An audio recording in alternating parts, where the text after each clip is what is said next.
Sinalubong na kaagad ng mainit na yakap ni Edward si Angela pagkalabas nito sa loob ng kotse nito. Niyakap naman ni Angela ang gwapong boyfriend niya. Ang bango-bango ng boyfriend niya nang amuyin niya ito.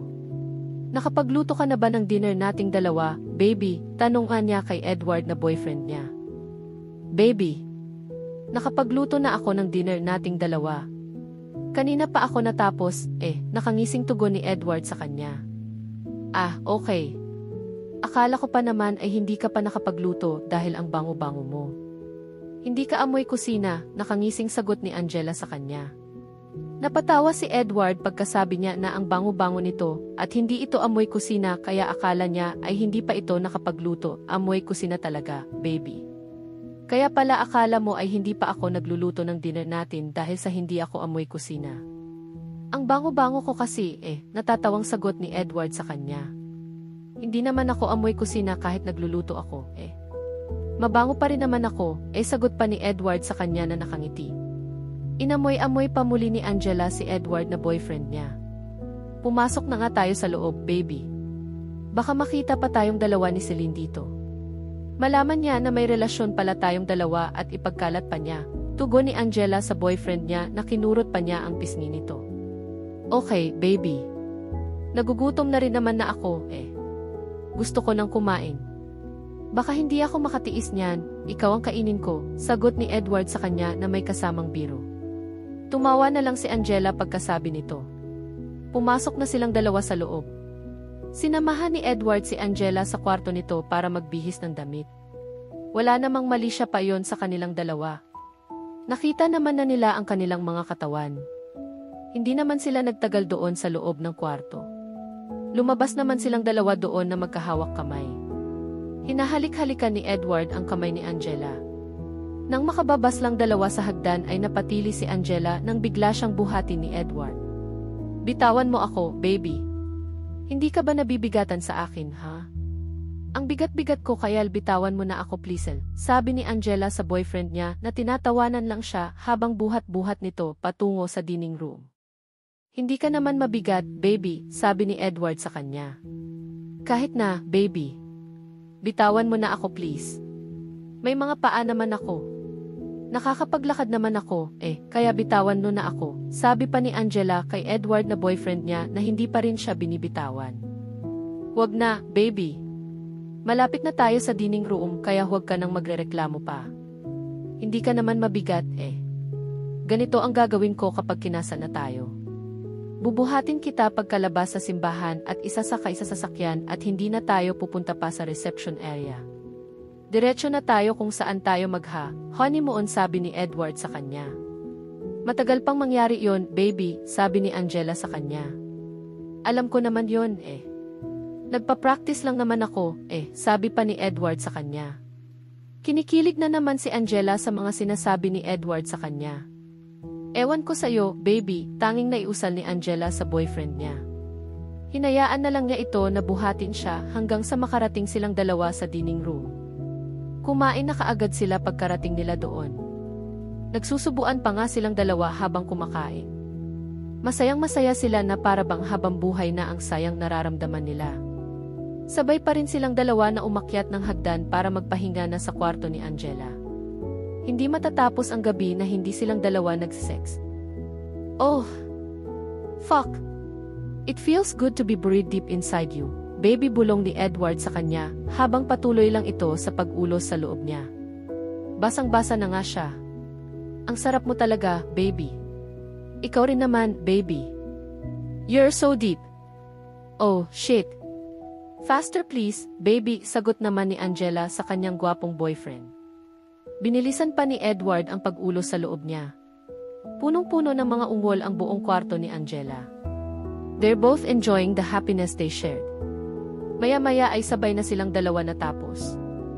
Edward spurted his hot load inside her. Naghalikan muli silang dalawa pagkatapos ng mainit nilang na dalawa. I love you, baby, bulong ni Edward sa kanyang tainga. Angela gave her boyfriend a quick smile and said, "Isa love you too, baby." Niyakap nila ang kanilang mga sarili at sabay na ipinikit ang mga mata para matulog. Nakatulog nga silang dalawa gamay ngiti sa kanilang mga lab. Maagang pumasok si Angela kinabukasan. Si Edward ang naghatid di kanya papasok sa kanyang trabaho gamit sakay ng motor nga nito. Para maiba naman ay hindi na muna niya dinala ang kotse niya. Dahil si Edward ang naghatid sa kanya kanina pagpasok sa kanyang trabaho ay ito rin ang susundo sa kanya mamaya pag-uwi. Patuloy lang silang dalawa sa ginagawa nila. Nakalimutan nilang alalahin na bukas ay uwi na si Dina mula sa abroad. Uwi na ako bukas dyan sa atin, Celine. Imporma ni Dina kay Celine na uwi na siya bukas ng Pinas. I know, Tita Dina.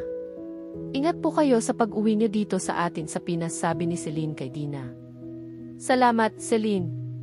Hindi na talaga ako makapaghintay na makauwi dyan sa atin. Alam mo naman kung bakit, di ba? Sabi ni Dina sa kanya na may kasamang pasalamat. Alam ko naman po yon, Tita Dina. Kumalma ka lang po muna sa ngayon, sabi ni Celine sa kanya. Team trying, Celine.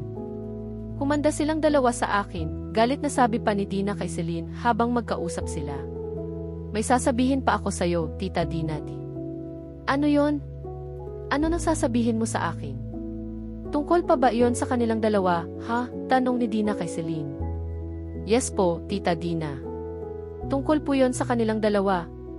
Nakita ko kaninang umaga na hinatid ni Edward si Angela gamit ang motor niya papasok sa trabaho. Ang sweet-sweet nga nilang dalawa kanina nang makita ko. Talagang may namamagitan o relasyon talaga silang dalawa. Nakunan ko rin yon ng larawan kanina. Ipapadala ko po sa iyo mamaya pagkatapos natin na mag-usap, sabi pa ni Celine sa kanya. Nakita kasi nito kanina ang dalawa.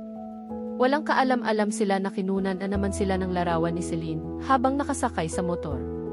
Yakap-yakap ni Angela si Edward na nakangiti. Napamura na naman si Dina sa sinabing iyon ni Celine sa kanya. Tanga talaga nila. Mga walang hiya talaga sila kahit kailan. Ang lalandi nila. Hindi na talaga ako makapaghintay pa, galit na sabi ni Dina kay Celine na natatawa sa isip niya. Sinabi mo pa, Tita Dina. Naiinis na rin ako sa kanilang dalawa eh. Ang sarap-sarap sa bunutan ng anak mo po. Ang landi-landi, sagot pa ni Celine. Ginagatungan pa talaga niya si Dina ng mga kawalang hiyaan na kasinunggalingan niya. Mas lalong nagagalit na tuloy si Dina. Ako ang gagawa niyan pag-uwi ko, Celine. Huwag kang mag-alala. Ako ang sasabunot sa kanya, sabi pa nito na napamura muli sa galit.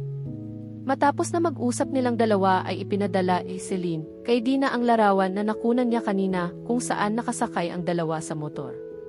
Punong-puno na talaga si Dina sa dalawa dahil sa kanyang mga natanggap na mga larawan mula kay Celine.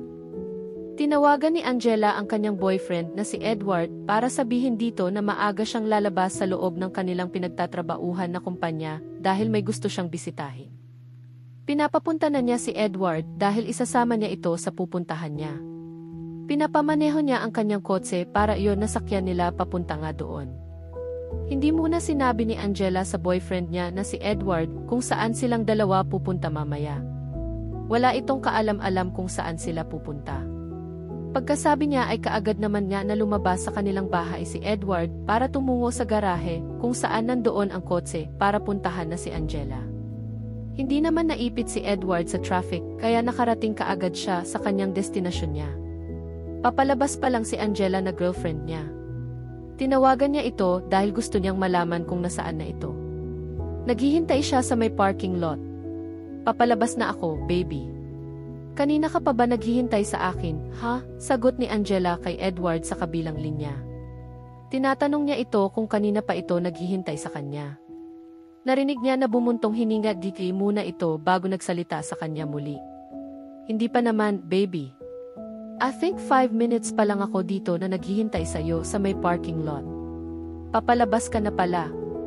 Mabuti naman kung ganoon, baby, sagot ni Edward sa kanya, na dahan-dahan naman na lumabas ng kotse ng girlfriend niya na si Angela. Para makita siya nito kung saang direksyon siya ay lalabas siya sa kotse nito. Hindi pa naman nila binababa ang hawak-hawak nilang cellphone na dalawa. Papalabas na ako, baby. Segundo lang ay nandyan na ako sa parking lot, sagot ni Angela sa kanya. Okay, baby. I'm just waiting for you here at the parking lot. Sige lang. Take your time as you go there, sagot ni Edward sa kanya. Pagkalapit ni Angela, kay Edward ay niyakap kaagad siya nito at pagkatapos ay hinalikan sa mga labi. Hindi naman sila nagtagal doon sa parking lot. Pumasok naman kaagad sila sa loob ng kotse ni Angela. Si Edward pa rin na boyfriend niya ang nagmamaneho ng kanyang kotse. Saan ba tayo pupunta, baby? Tanong ni Edward kay Angela habang nagmamaneho siya. Huminga ng malalim si Angela at saka nagsalita sa boyfriend niya. Sasabihin niya dito kung saan sila pupunta. Pupunta tayo sa sementeryo kung saan nakalibing ang daddy ko, baby. Ipapakilala kita sa kanya, anunsyo ni Angela kay Edward na boyfriend niya. Ipapakilala mo ako sa daddy mo, baby. Tanong ni Edward sa kanya bilang pangumpirma. Mabilis naman siyang tumango at nagsalita, baby. Pupunta tayo sa sementeryo kung saan siya nakalibing. Ipapakilala kita sa kanya, okay?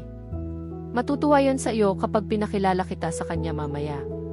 Bago tayo pupunta sa sementeryo ay bumili muna tayo ng bulaklak at kandila para sa kanya.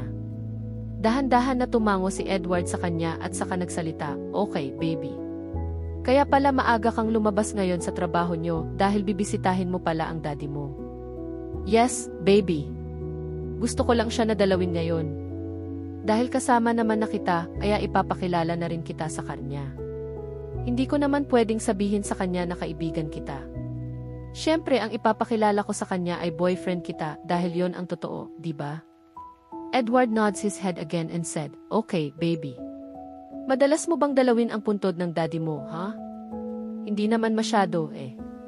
Dinadalaw ko lang siya kapag may gusto akong sabihin sa kanya o kaya ay malungkot ako, sagot ni Angela sa kanya. Lang taon na ba siyang patay, ha? Tanong pa ni Edward sa kanya. 6 na taon na, baby. Hindi ba sa'yo kinukwento ni mommy ang tungkol kay daddy, ha? Edward pouted his lips and replied, hindi naman, baby. Wala namang rason para ikwento niya sa akin ang daddy mo, di ba? Angela gasped loudly. Alam ko, baby. Tinatanong lang naman kita baka kasi may kinukwento siya tungkol sa'yo, eh. Wala naman pala, kaya okay lang. Ako na lang ang magkukwento sa'yo tungkol sa kanya, sabi pa ni Angela kay Edward. Muling tumango sa kanya si Edward at kinuwento nga niya ang tungkol sa daddy niya.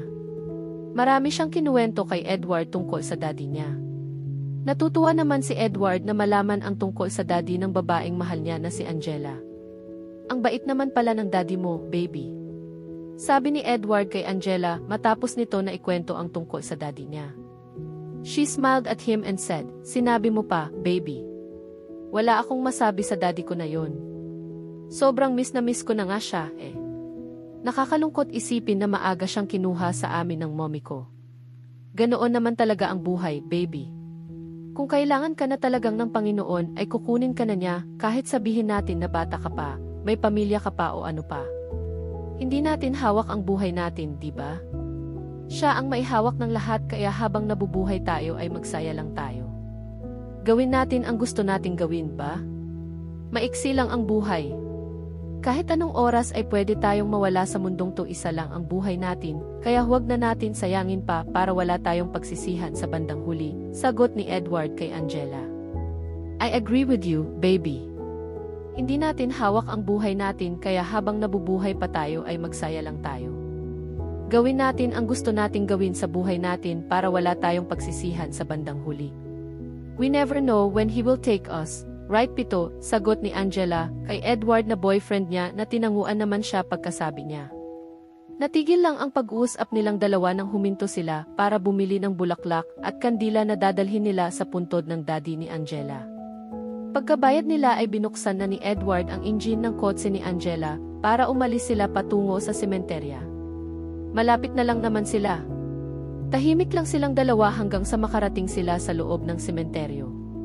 Si Edward ang nagdala ng bulaklak na binili nila habang naglalakad sila patungo sa puntod ng daddy ng girlfriend niya. Magkahawak kamay-kamay silang dalawa. Wala namang tao ang nandoon sa loob ng sementeryo. Silang dalawa lang ang nandoon. Ang tahitahimik sa loob ng sementeryo.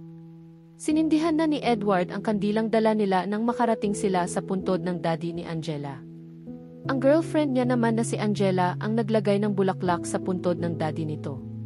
Nang mailagay nila ang mga yon ay taimtim na nagdasal silang dalawa para sa kapayapaan ng kaluluwa ng daddy ni Angela kung nasaan man nga ito. Matapos nilang magdasal ay pinakilala na nga ni Angela ang boyfriend niya na si Edward sa daddy niya. Naluluha si Angela habang pinapakilala niya si Edward sa daddy niya. Niyakap naman siya ni Edward pagkatapos at hinalikan sa kanyang noo. Hindi naman silang dalawa nagtagal doon. Malapit nang dumilim nang umalis sila. Tahimik lang silang dalawa sa loob ng kotse. Maya-maya ay binasag na ni Edward ang katahimikan na namamagitan sa kanilang dalawa. Magluluto pa tayo ng dinner natin pag uwi natin, baby, sabi ni Edward sa kanya. Magluluto pa ba tayo, baby? Tanong ni Angela sa kanya. Baby, sagot ni Edward sa kanya na nakangiti. Wag na lang tayo magluto pa.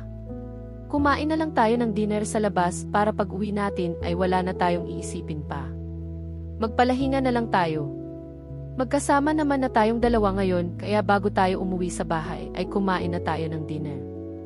Sang-ayon ka ba sa sinabi ko, baby? Sagot ni Angela kay Edward na huminga muna ng malalim bago nagsalita sa kanya.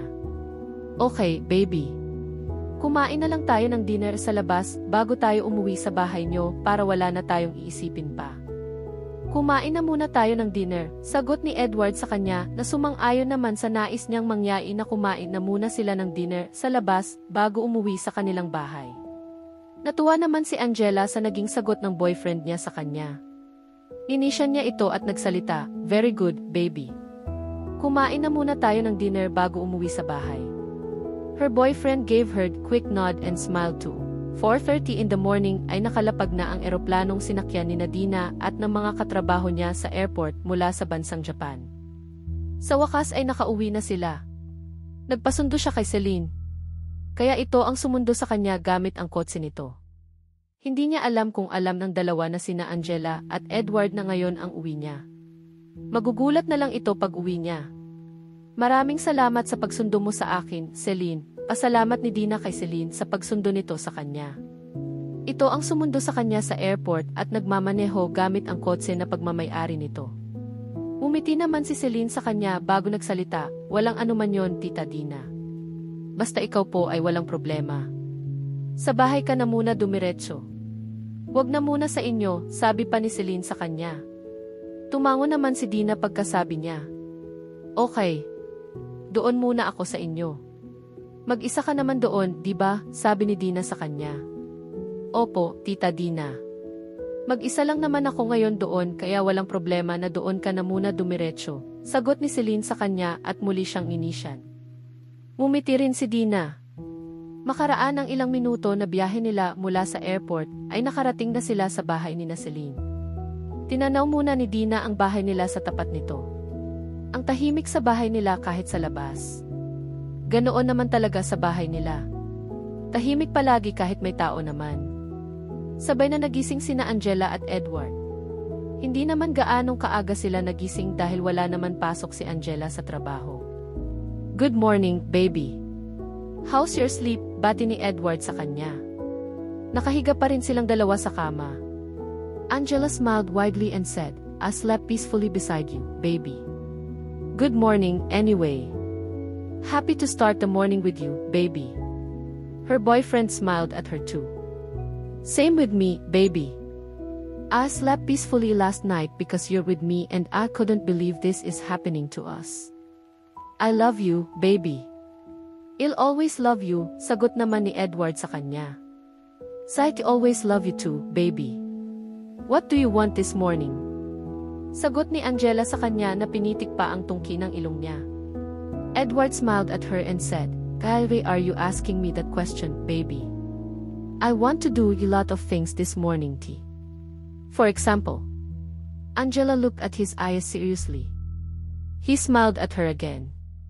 Inilapit niya ang kanyang bibig sa kaliwang tainga ni Angela at bumulong, I want to have sex with you this morning, baby. Nag-iinit kaagad ang katawan ni Angela nang marinig niya ang sinabing iyon ni Edward sa kanya. He wants to have sex with her again this morning. Their eyes met and without saying anything, he kissed her lips and inserted his big cock inside her. Hindi na ni Edward tinanong pa ang girlfriend niya na si Angela kung gusto ba nito na mag-sex silang dalawa ng umagang iyon. Kitang-kita naman niya sa mga mata nito na gustong-gusto rin nito na gawin nila iyon. Hubot-hubad silang dalawa kaya madali nilang nagawa ang pag-isa ng mga katawan nila. Malakas na ungol ang pinakawalan ni Angela nang sumagad si Edward sa loob niya. Oh! Fuck! You're so deep, baby, ungol ni Angela habang ninanamnam ang kakaibang sensasyon na nararamdaman niya sa ginagawa nilang iyon. Pinagpapawisan na naman silang dalawa lalo na si Edward na girlfriend niya. Sino ba ang hindi pagpapawisan sa ginagawa nilang iyon lalo na si Edward? Todo kung gumalaw siya sa kanya. You're so fucking deep, baby, tugon naman ni Edward sa kanya at muli nilang dalawa na pinaglapat ang kanilang mga labi. Habang tumatagal ay bumibilis pa ng todo ang paggalaw ni Edward sa ibabaw ni Angela. Tanging mga ungol ang naririnig sa loob ng kwartong yun. Kaunting ulos pa ang pinakawalan ni Edward ay sabay na nga nilang narating na dalawa ang isi ng kaligayahan. Bumagsak si Edward sa ibabaw ni Angela pagkatapos. Niyakap niya ang malaking katawan ng boyfriend niya na kay sarap yakapin kahit pinagpapawisan ito. Maging siya ay ganoon rin naman. Gulong-gulo ang buhok ni Edward at ang hot nitong pagmasdan. He's still moaning after he exploded his hot load inside her. Minutes later, he kissed her lips and cupped her face. They're both satisfied after they had sex. Kitang-kita yon sa kanilang mga mata. Nagpahinga na muna silang dalawa ng ilang minuto bago bumangon mula sa pagkakahiga. Haplos Angela ang malalapad na dibdib ng gwapo at hot na boyfriend niya habang nagkukwentuhan silang dalawa ng mapagkwentuhan nila. Pagkabangon nilang dalawa ay kaagad naman na sinuot nila ang kanilang mga damit. Naghalikan pa silang dalawa after nilang magbihis. Lang segundo lang naman yon eh. Wala silang kamalay-malay na nasa labas na ng kwarto ni Angela si Dina. Naghihintay na ito sa paglabas nilang dalawa. Si Edward ang dahan-dahan na bumukas ng pinto ng kwarto ni Angela. Magkahawak kamay ang mga kamay nila. Pagkabukas nga ni Edward ng pinto ng kwarto ni Angela, ay nanlaki ang mga mata nilang dalawa sa kanilang nasilayan. Umawang ang mga labi nila at nabitawan nila ang kamay ng isa't isa. Nagkatitigan silang dalawa pagkatapos. Masamang nakatingin sa kanila si Dina. Nasa likuran nito si Celine na nakataas ang dalawang mga mata at ang sama rin ang tingin sa kanila. Parehas silang dalawa na magkasintahan nakaramdam ng pagkabigla sa kanilang nakita. Saka lang nila naalala na ngayon ang uwi ni Dina. Hindi silang dalawa nakapagsalita. Lumapit si Dina sa kanilang dalawa at sinampal sila ng malakas. Mga walang hiya talaga kayong dalawa. Bakit kayo magkasamang lumabas mula sa isang kwarto, ha? Ano nang ginawa niyong dalawa, ha? Singhal ni Dina sa kanilang dalawa na nakatungo. Sagutin niyo ako sa tanong ko. Huwag kayong magpanggap na parang walang naririnig. Magsalita kayong dalawa. Wala ba kayong mga bibig, ha? Akala niyo ba ay wala akong alam sa mga pinagagawa niyo dito sa bahay na to habang wala ako, ha? Alam ko lahat ng mga pinagagawa niyo. Dahan-dahan na iniangat ni Edward ang kanyang ulo para harapin si Dina. Sumunod naman si Angela. Umuusok sa galit ang ilong ni Dina nakatingin sa kanilang dalawa. Sasampalin pa sana silang dalawa ni Dina nang mahawakan ni Edward ang kamay nito at nagsalita ito, magpapaliwanag kaming dalawa ni Angela, lalo na ako. Binitiwan naman ni Edward ang kamay ni Dina na mabilis nitong binawi mula sa kanya. Paliwanag, ha? May paliwanag pa kayong dalawa, ha? Singhal pa nito sa kanila. Edward slowly nods his head and replied, kailangan mong marinig ang paliwanag namin lalo na ako. Kung nakita mo man kaming dalawa ni Angela na galing sa kwarto niya na magkasama ay isa lang ang ibig sabihin. Leon ay may relasyon kaming dalawa. Relasyon? Paano ka magkakaroon ng relasyon? Ako ang karelasyon mo, Edward. Ano nang ibig sabihin nito, ha? Naluluhang tugon ni Dina sa kanya. Hindi kita mahal. Leon ang totoo. Anong hindi mo ako mahal, ha? Mahal mo ako, Edward. Sabihin mo ay nilandi ka ng magaling kong anak kaya ngayon ay ganyan na kayong dalawa. Inagaw ka niya sa akin. Kaya pala hindi ka sumasagot sa mga awag ko ay dahil may kababalaghan na pala kayong ginagawa dito sa pamamahay ko. Nilandi ka ng magaling kong anak na malandi. Leon ang totoo. Huwag niyong ibahin ang usapan natin. Mga walang hiya kayong dalawa. Nawala lang ako ng 3 linggo tapos ganito na ang maabutan ko. Mga walang hiya talaga kayo. Kung hindi dahil kay Celine ay hindi ko malalaman ang lahat ng to. Singhal pa ni Dina sa kanilang dalawa, lalo na kay Edward na unang nakipag-argumento sa kanya. Tahimik lang si Angela. Hindi muna siya nagsaslita sa harapan ng mommy niya. Dinig na dinig niya ang sinabi ng mommy niya na kung hindi dahil kay Celine ay hindi niya malalaman ang totoo. Kaya pala sumisilip ito sa kanila dahil nangangalap ito ng mga balita na ibabalita niya kay Dina na mommy nga niya. Sigurado siya na nagpatulong ang mommy niya kay Celine. Hindi talaga siya nagkamali sa mga naiisip niya na baka may gagawin na naman niyang masama si Celine sa kanila. Leon nga ang ginawa nito. Ito ang nagparating sa mommy niya ng tungkol sa kanilang dalawa ni Edward. Hindi ako nilandi ng anak mo na si Angela. Hindi rin niya ako inakit o inagaw sa'yo kung iyon pa ang naiisip mo. Kung ano man ang naiisip mo ay sinasabi ko sa'yo na hindi yun totoo, mali ang mga iniisip mo, Dina. Makinig ka sa mga sasabihin ko sa'yo. Marami akong kailangan na ipaliwanag sa'yo. Buksan mo ang iyong isipan para maintindihan mo ang lahat ng sasabihin ko sa'yo. Hindi kita mahal, Dina. Leon ang totoo. Hindi ako nagsisinungaling sa'yo, okay? Totoo ang sinasabi ko na hindi kita minahal. Hindi ako inakit o nilandi ni Angela na anak mo para magkaroon kaming dalawa ng relasyon. Matagal ko nang gusto si Angela na anak mo, ngunit hindi ko alam kung paano ko siya lalapitan. Nang magkaroon ako ng chance na mapalapit sa iyo, ay hindi ko na sinayang ang pagkakataon na yon. Alam ko na ikaw ang mommy ni Angela na babaeng tunay kong mahal. Nakipag-close ako sa'yo. Naging close nga tayong dalawa hanggang sa manligaw ako sa'yo kahit hindi kita gusto. Sinagot mo nga ako at naging tayo. Kaya ko ginawa yon para makalapit ng tuluyan kay Angela na anak mo dahil gusto ko talaga na magkalapit kaming dalawa. Leon lang ang tanging paraan upang mapalapit sa kanya. Ginamit lang kita para mapalapit sa kanya, Dina. Kung may kasalanan man dito, ako yon at hindi siya. Ngayon na nandito ka na ay wala na tayo. Tanggapin mo na hindi kita mahal, Dina. Patawarin mo sana ako sa nagawa ko sa'yo. Hindi kita mahal. Matagal ko na talagang plano to, kaya nang makaalis ka patungong Japan ay sinimulan ko nang gawin ang nais kong gawin na makuha ang babaeng mahal ko at hindi nga ako nabigo dahil mahal niya rin pala ako, Dina. Mahal niya ako. Hindi niya ako inakit o inagaw sa'yo. Hindi niya ako nilandi. Naiintindihan mo naman na siguro ang sinasabi ko sa'yo, Dina. Patawarin mo sana ako sa nagawa kong iyon sa'yo. Ginamit kita. Niloko kita. Pinaasa kita na mahal kita kahit hindi naman. Inaamin ko na mali ko iyon. Patawarin mo sana ako, Dina. Ako ang may kasalanan. Ako ang dahilan ng lahat ng to dahil sa pagmamahal ko sa anak mo na si Angela. Sasabihin ko rin naman ang lahat ng to sa iyo kaya lang di. Mahabang paliwanag ni Edward kay Dina. Kaya lang ano, ha? Sa tingin mo ba ay naniniwala ako sa mga sinasabi mo, ha? Hindi ako naniniwala sa'yo, Edward. Mga walang hiya kayo. Niloko niyo ako. Niloko mo ako, Edward. Parehas kayong dalawa.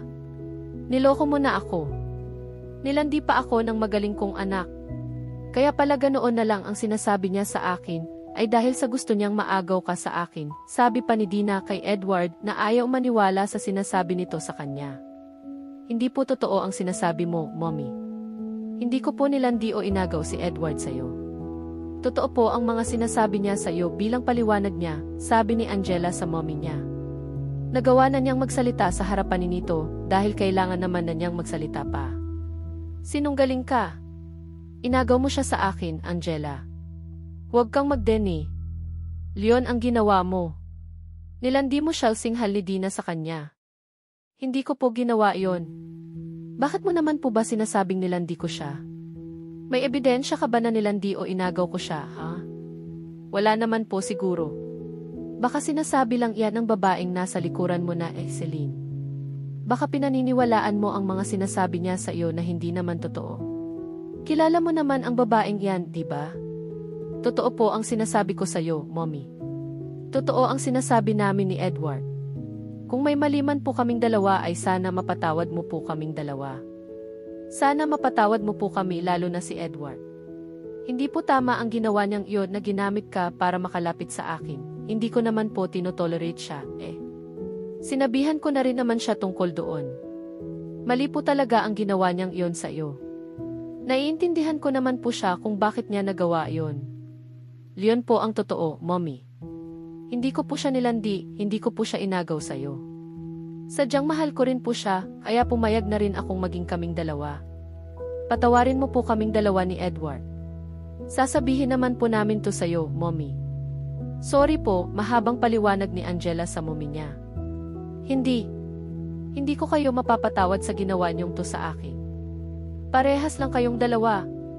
Kailan may hindi ko kayo mapapatawad sa ginawa niyong to sa akin. Hindi ako naniniwala sa mga sinasabi niyo na puro mga kasinungalingan.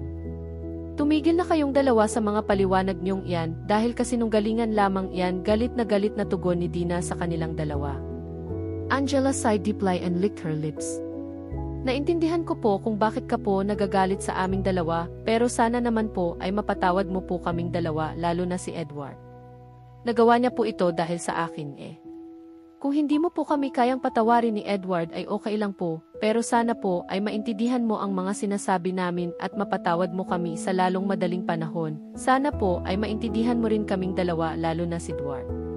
Inaamin naman namin ang pagkakamali namin na iyon, sabi pa ni Angela, kay Dina na mommy niya.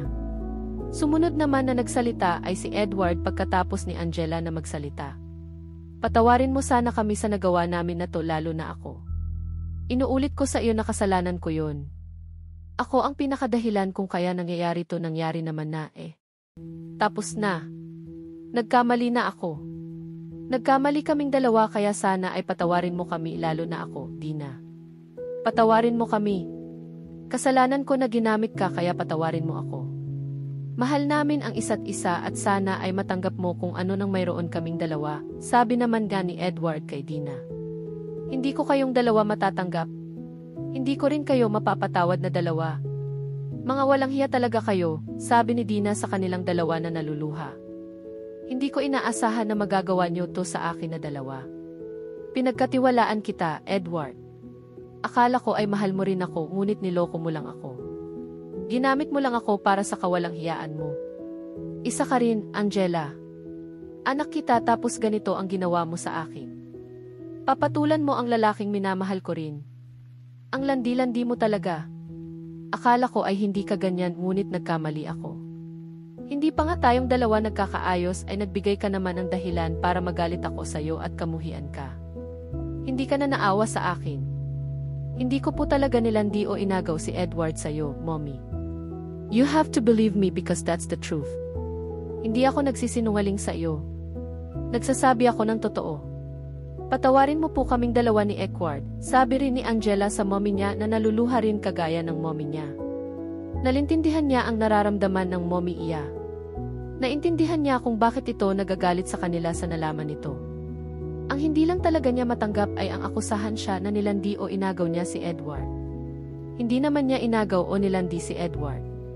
Mahal niya rin ito kaya pumayag din sila na magkaroon sila ng relasyon na dalawa.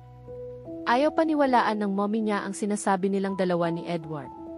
Pinaniniwalaan lang nito ang gusto nitong paniwalaan at wala nang iba pa, lalo na ang mga sinabi ni Celine ang pinaniniwalaan niya. Umalis na kayong dalawa dito sa pamamahay ko. Ayaw ko nang makita pa ang pagmumukha niyo. Umalis na kayong dalawa, singhal ni Dina sa kanilang dalawa. Pinapaalis na silang dalawa nito.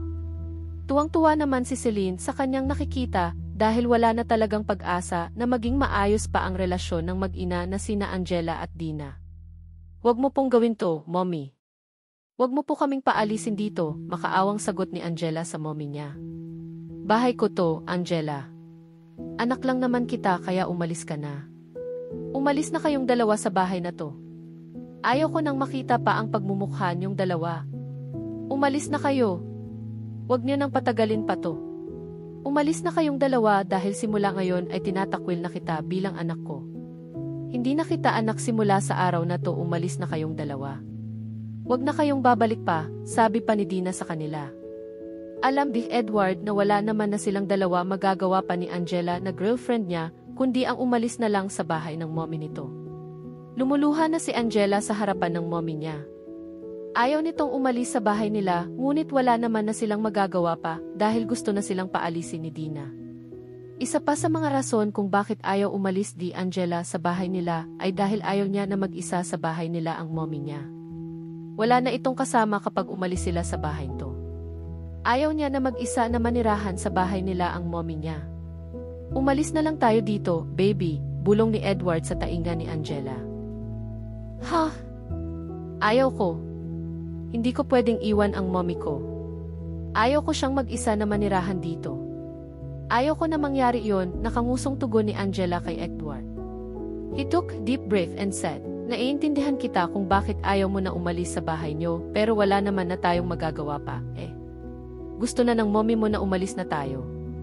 Sa tingin mo ba ay magbabago pa ang isip niya? Well, sinasabi ko sa'yo na hindi na magbabago pa ang isip niya. Kailangan na natin umalis sa bahay niyo, baby. Bigyan na muna natin ng panahon ang mommy mo na isip-isip niya ang lahat ng to. Sinabi naman na natin sa kanya ang totoo. Humingi na tayo ng tawad sa kanya. Ginawa na natin ang lahat para maniwala siya. Umalis na tayo dito sa bahay niyo. Wala naman sigurong mangyayaring masama dito sa mommy mo kahit mag-isa siya, eh. Saan man tayo pupunta kapag umalis tayo dito sa bahay namin, ha? Tanong ni Angela kay Edward na napabuntong hininga muli bago nagsalita sa kanya. Hindi ko alam, baby. Huwag kang mag-alala dahil hahanap tayo ng matitirahan natin. Umalis na muna tayo dito sa bahay niyo, sabi ni Edward kay Angela. Mapag-isip-isip naman ni Angela na wala naman na talaga silang dalawa magagawa kundi ang umalis na lang sa bahay nilang iyon. Tama naman ang sinasabi ni Edward sa kanya na hindi na magbabago ang isip nito. Hindi na siya nagsalita pa pagkatapos na sabihin iyon ni Edward sa kanya. Aalis kaming dalawa ni Angela. Aalis kaming dalawa ngayong umaga na to. Huwag kang mag-alala, sabi ni Edward kay Dina na sinamaan pa siya ng tingin. Mabuti. Mabuti naman na umalis na kayong dalawa dahil ayaw ko nang makita pa ang pagmumukha nyo. Ayaw ko na. Huwag na kayong dalawa magpapakita pa sa akin. Ito ang ginusto niyong dalawa kaya panindigan nyo dahil paninindigan ko rin ang desisyon ko na to na paalisin kayo sa pamamahay ko. Umalis na kayo, singhal pa ni Dina kay Edward. Hindi na silang dalawa nagsalita pa. Tumalikod na sila para mag-impake ng mga gamit nila.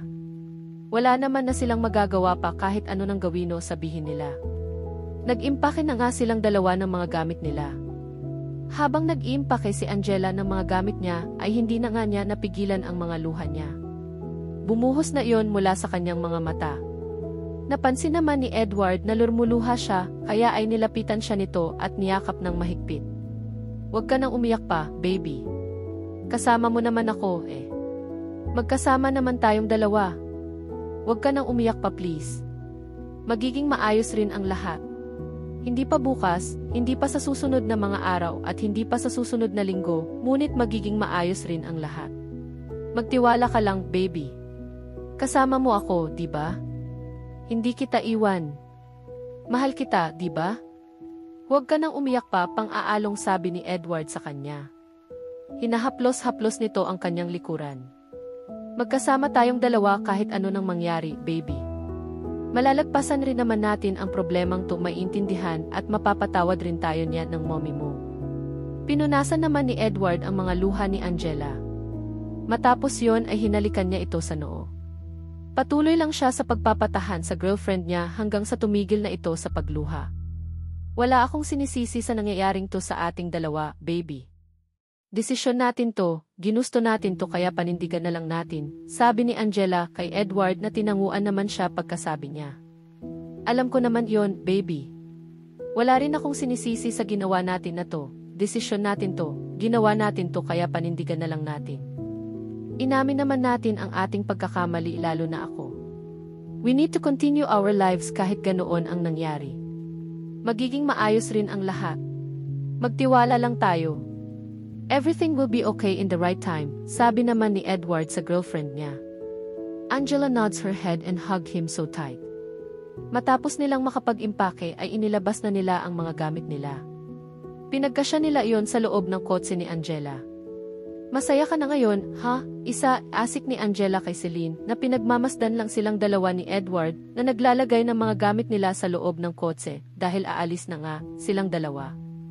Tinaasan siya ng 2 kilay ni Celine at saka nagsalita, "Ano ba sa tingin mo, ha?" Nagsukatan silang dalawa ng tingin ni Celine. "Alam ko masaya ka na dahil sa ginawa mo. Ikaw ang lumason sa utak ng mommy ko para mas magalit pa siya bang husto sa aming dalawa ni Edward, lalo na sa akin. Hindi talaga ako nagkamali sa'yo, Celine. May binabalak ka naman na mga kawalang hiyaan mo sa buhay," singhal ni Angela kay Celine. "Totoo naman ang inaalam ko sa mommy mo, di ba?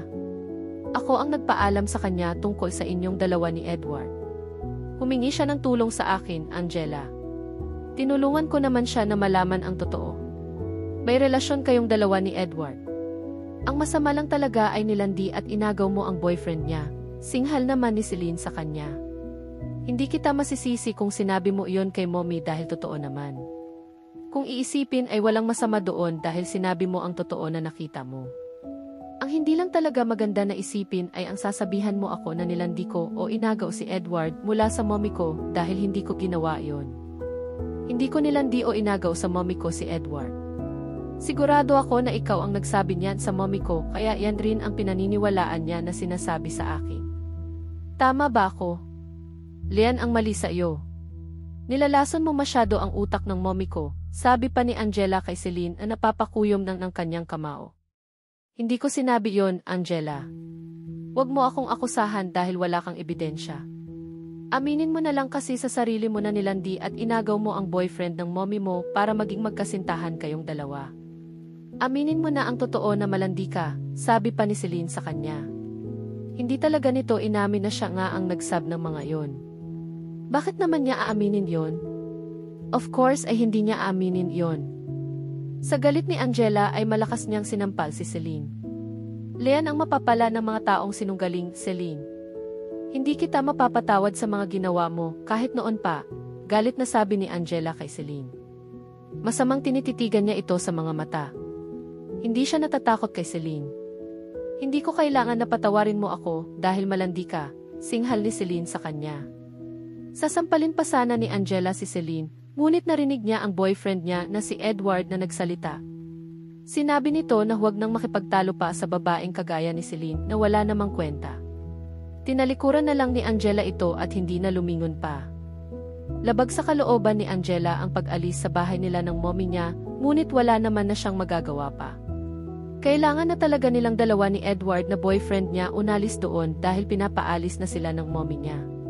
Kahit ayaw niya ay kailangan niyang gawin yon, tahimik lang silang dalawa ni Edward sa loob ng kotse niya. "Saan ba tayo pupunta, baby?" Malumanay na tanong ni Angela sa boyfriend niya na si Edward habang nagmamaneho nga ito ng kanyang kotse na parabang ang lalim rin ng inisip. Hindi muna sumagot si Edward sa kanya. Lang minuto muna ang lumipas bago siya sumagot sa girlfriend niya na hinihintay ang isasagot niya sa tanong nito kung saan silang dalawa pupunta. Huminga ng malalim si Edward at nagsalita, "Wala naman tayong ibang mapupuntahan kundi." "Ano?" Napalunok muna ng kanyang laway si Edward at muling huminga ng malalim. "Wala naman tayong ibang mapupuntahan kundi ang umupa ng apartment, baby. Liyon lang ang naiisip ko na pwede nating gawin sa panahon ngayon. May mga alam rin naman akong pwedeng rentahan natin na apartment, baby. Wala naman tayong matitirahan na iba eh.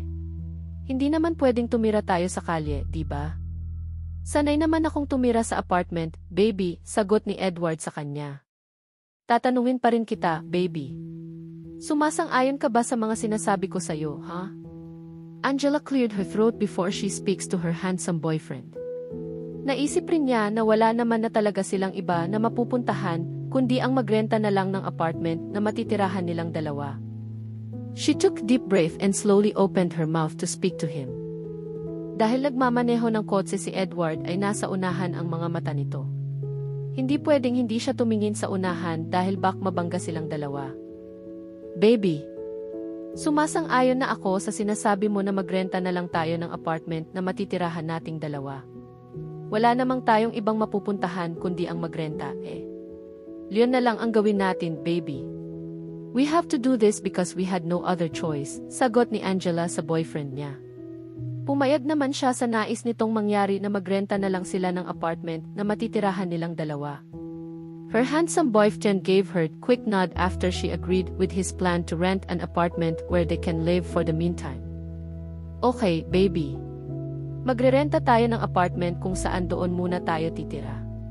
May alam akong apartment na pwedeng marentahan natin, sagot ni Edward sa kanya. Sumulyap naman ito sa kanya at minisyanslia.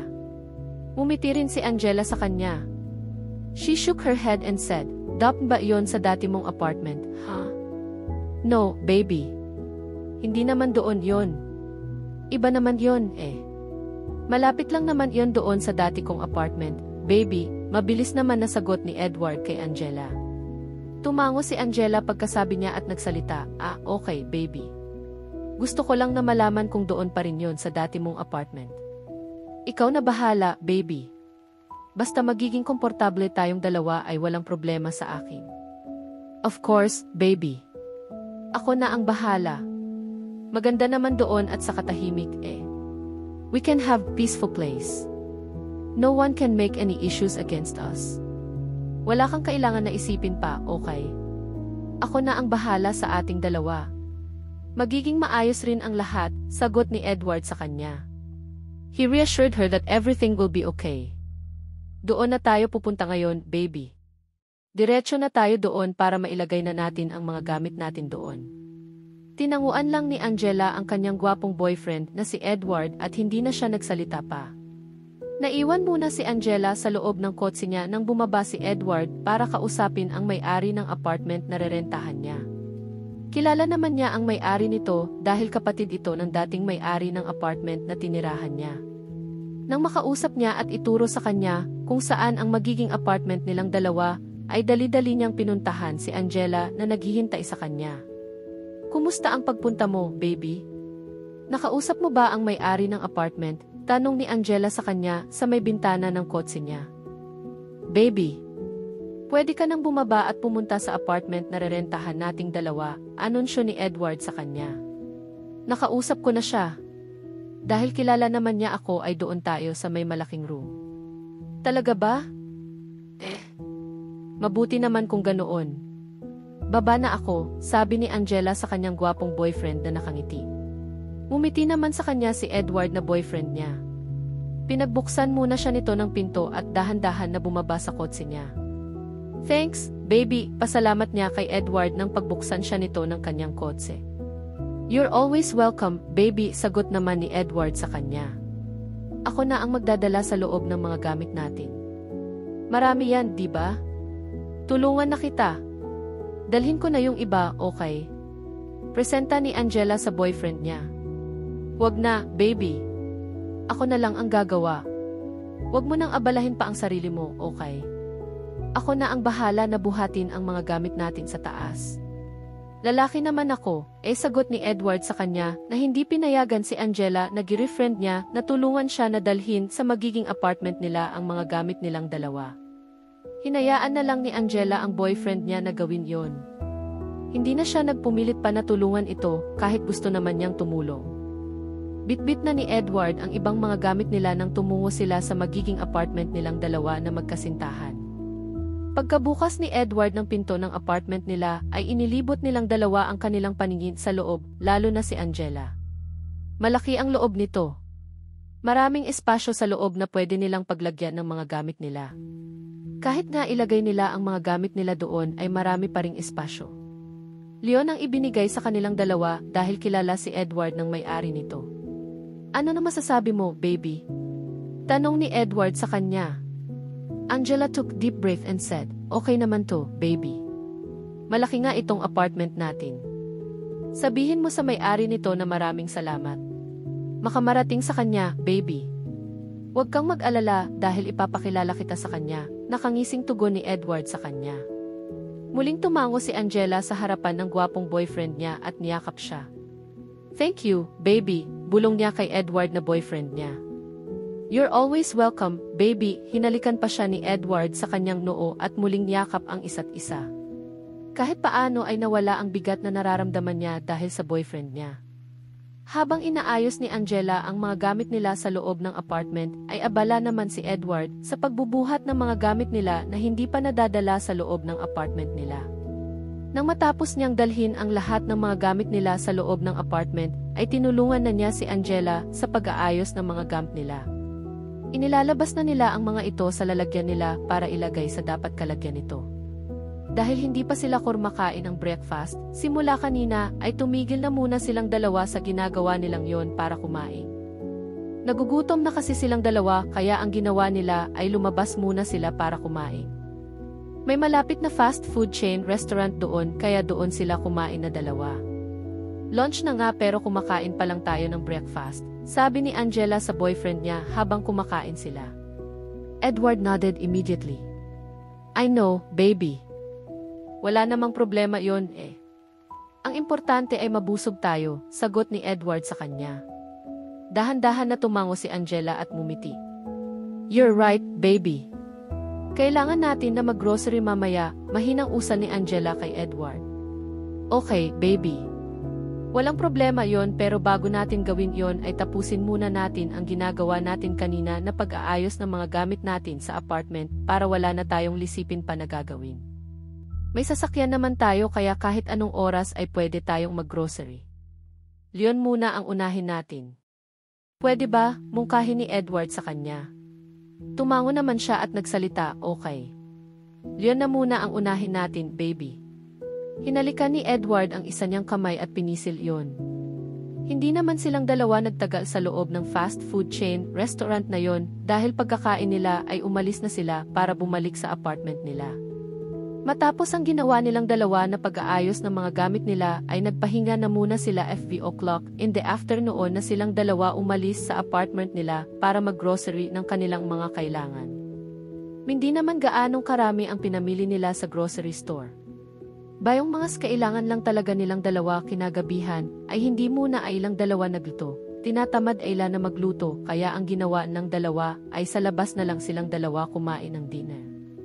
Si Edward ang nagbayad ng dinner nilang dalawa.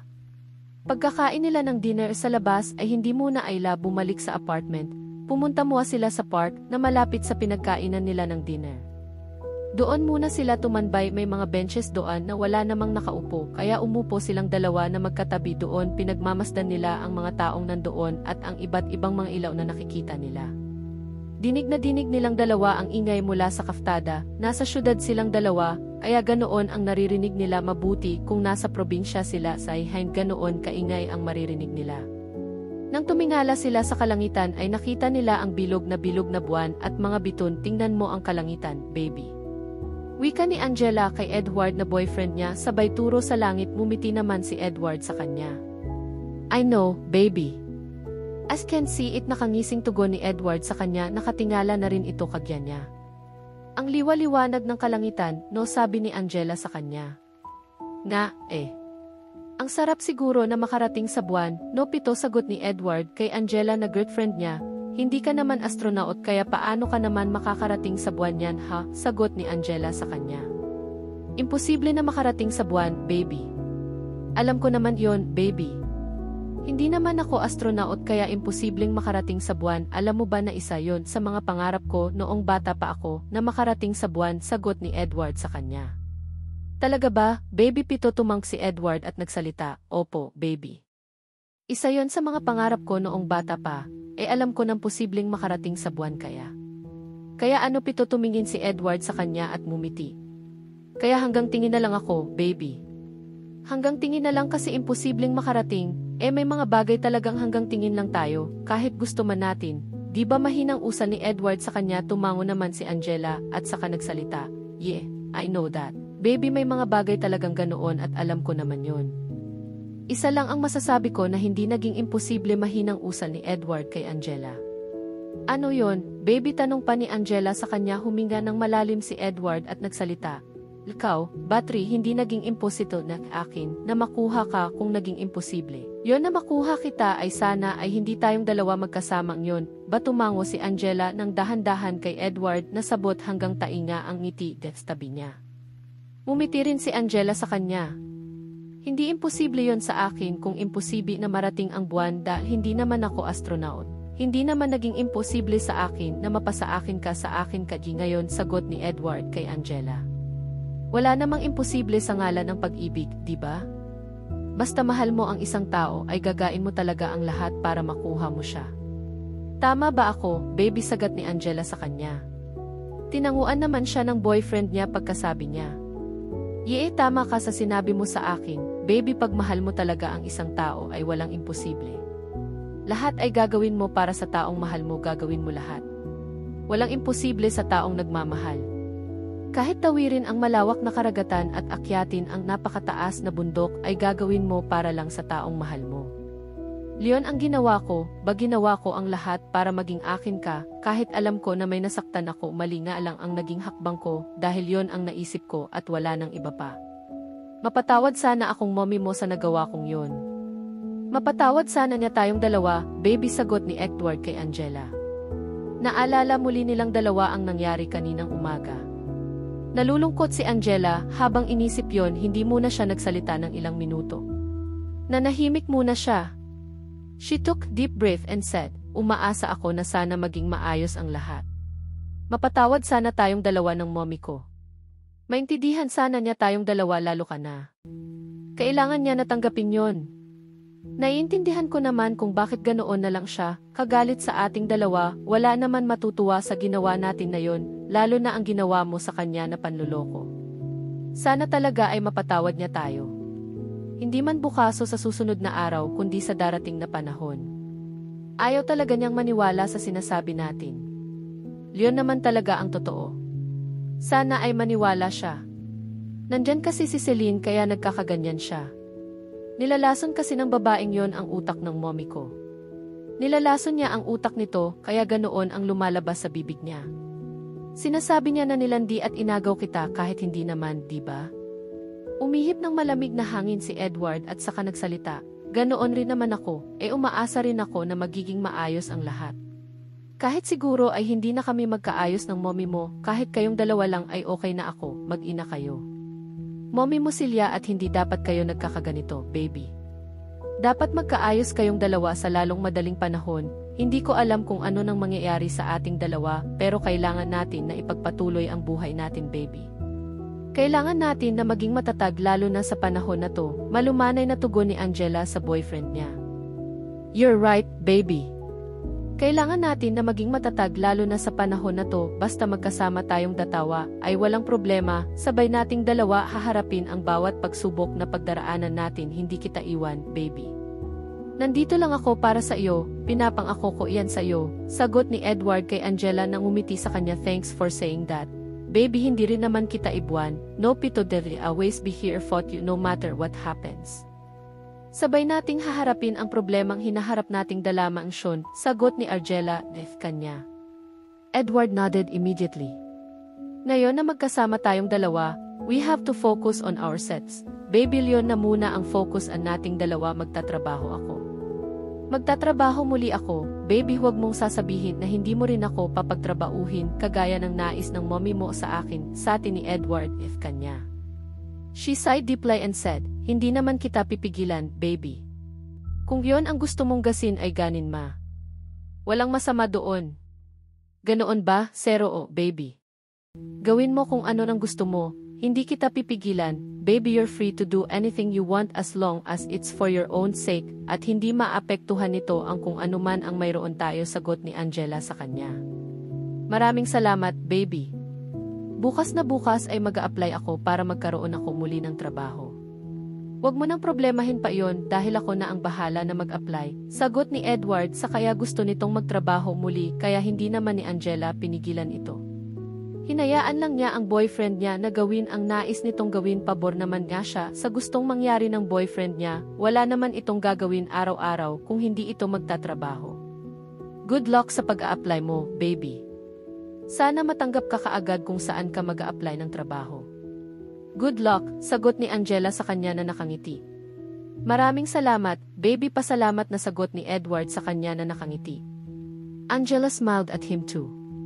Pasado 9:00 na ng gabi silang dalawa bumalik sa apartment kung saan sila titira muna. Sumunod nga na araw ay nagsimula rang mag-apply si Edward para magkaroon muli siya ng bagong trabaho. Ba't ibang kumpanya ang in-applyan niya, pumasok pa rin si Angela sa kanyang trabaho. Hindi naman kailangan na maapektuhan nito sa nangyayaring iyon sa kanila, pinaalam naman niya kaagad sa kaibigan niya na si Jenna ang nangyari. Her friend was surprised as she told it, she's expecting that it will happen. Saan na kayong dalawa ni Edward nakatira kung pinaalis na nga kayo ng mommy mo sa bahay? Tanong ni Jenna sa kanya, matapos niyang ikwento ang lahat ng nangyari noong weekend. Sa isang apartment kami ngayon nakatirang dalawa, Jenna. Wala naman kaming ibang mapupuntahan kundi ang magrenta ng apartment na matitirahan namin pansamantala. Kwento ni Angela sa kanya, ganoon ba? Sa dating apartment ba ni Edward kayong dalawa nakatira? Di unisa pa Jenna sa kanya, alam kasi nito na sa apartment dati nakatira si Edward. Huminga muna siya ng malalim at saka nagsalita, hindi na, baby. Panibagong apartment na yon, klala ni Edward ang may-ari ng apartment na yon, kaya walang problema, madali lang sa amin na nakalipat doon. Mabuti naman kung ganoon, saad pa ni Jenna sa kanya. Mag-isa lang pala sa bahay yo ang mommy mo dahil pinaalis na kayong dalawa doon nang kumprontahin niya kayo. Angela shook her head and said, mag-isa lang siya doon, ayaw ko naman na iwan siya, dahil ayaw ko na mag-isa doon sa bahay namin, ngunit wala naman na kaming magagawa pa, dahil pinapaalis na niya kaming dalawa. Umalis na lang kami para wala ng gulo pa. Nasabi na rin naman namin ang katotohanan, inaamin namin na may kasalanan kami, lalo na si Edward, ngunit ayaw naman niyang maniwala sa sinasabi namin sa kanya. Pinaniniwalaan niya ang gusto niyang paniwalaan. She's not listening to us. Ang nakakainis pa ay may lumalason pa sa kanyang isipan. Napakunot noo si Jenna pagkasabi niya, sino pito? She gasped and said, si Celine. Kilala mo naman siguro si Celine, di ba? Mabilis naman naturmango si Jenna sa kanya at nagsalita, I know her. Siya yung babaeng naninira sa'yo, Digi, Zero. Siya ngayon at wala nang iba pa, Jenna.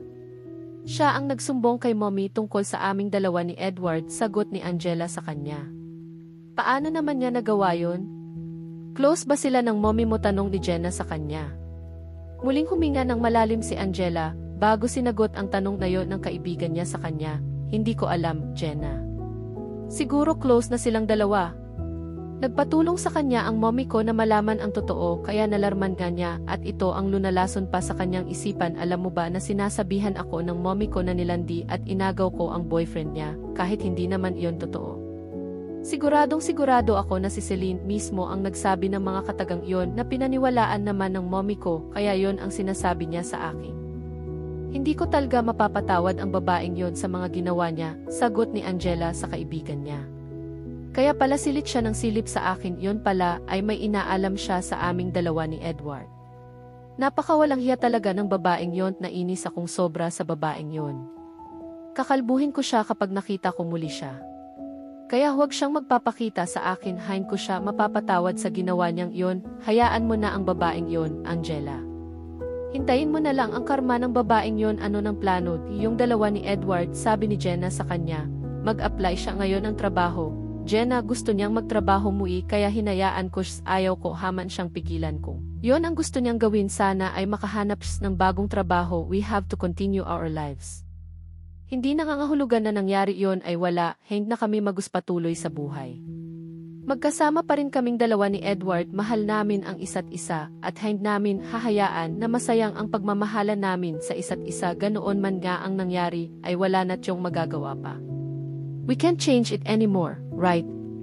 Sana talaga ay mapatawad kaming dalaw ng mommy ko, maintindihan naman niya kami at matanggap ang aming paghingi ng tawad. Sana say magkasyos kami ng mommy ko at making maayos ang lahat. Hindi man bukas o sa mga susunod pa kundi sa lalong madaling panahon, Jenna. Mapatawad niya sana kami sa mali namin, lalo na si Edward. We're not perfect, right? We deserve to be forgiven. Mahabang paliwanag ni Angela sa kanyang kaibigan na si Jenna. Naiintindihan kita sa sinasabi mo sa akin, Angela.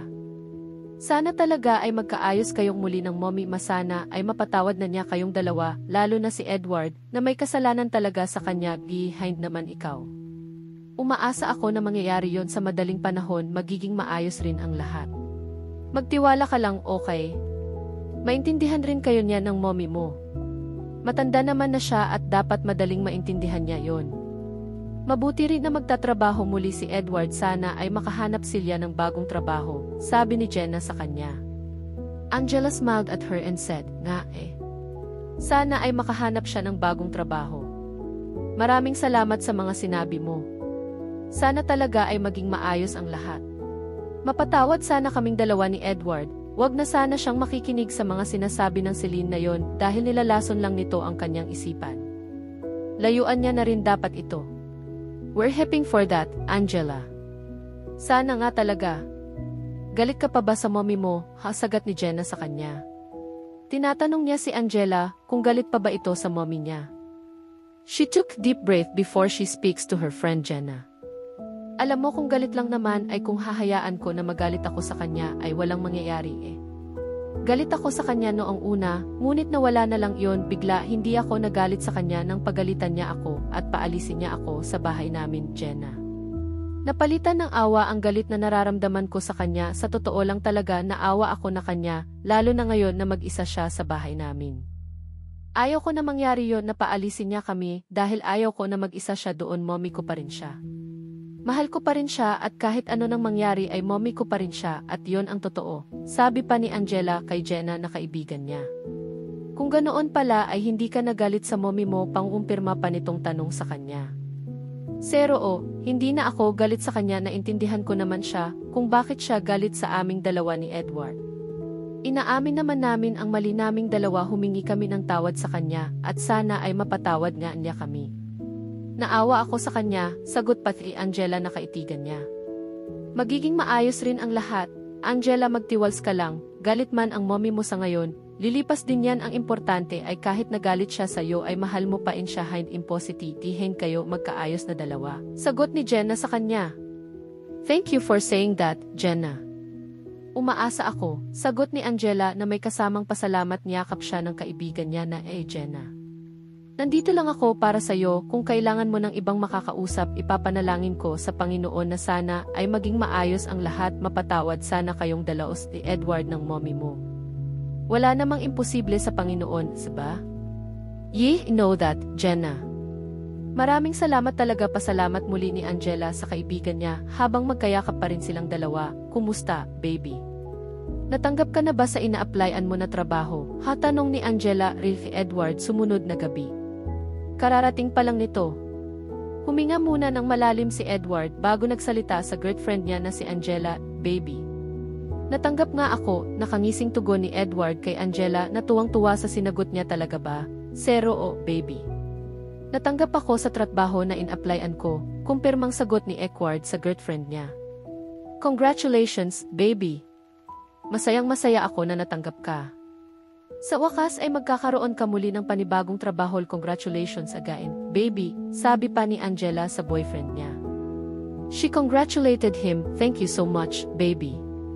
Thank you so much. Pasalamat ni Edward sa kanya at mabilis na hinalikan nita ang mga labi niya. Mabilis naman na tumugon si Angela ng halik sa boyfriend niya. Binuhat siya nito at dinala sa kanilang kwarto, sabay nilang dalawa na hinubad ang kanilang mga suot sa katawan, habang patuloy lang silang dalawa sa paghahalikan nila. Edward inserted his cock inside her without saying anything.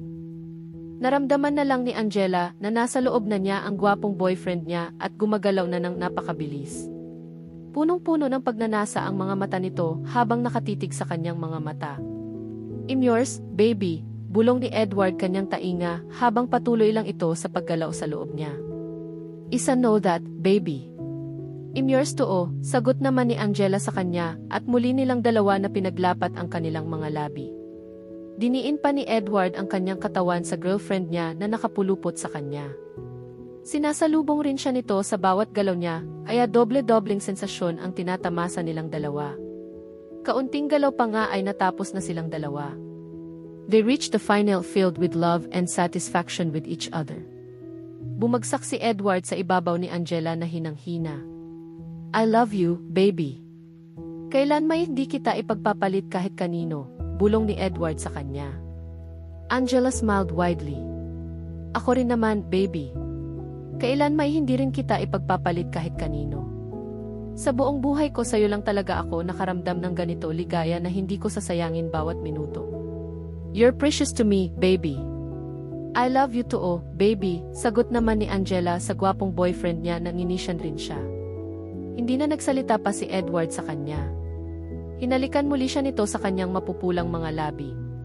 Makalipas ang ilang minuto ay pinagpatuloy nila ang kanilang ihina para bang walang kapaguran sa isa't isa.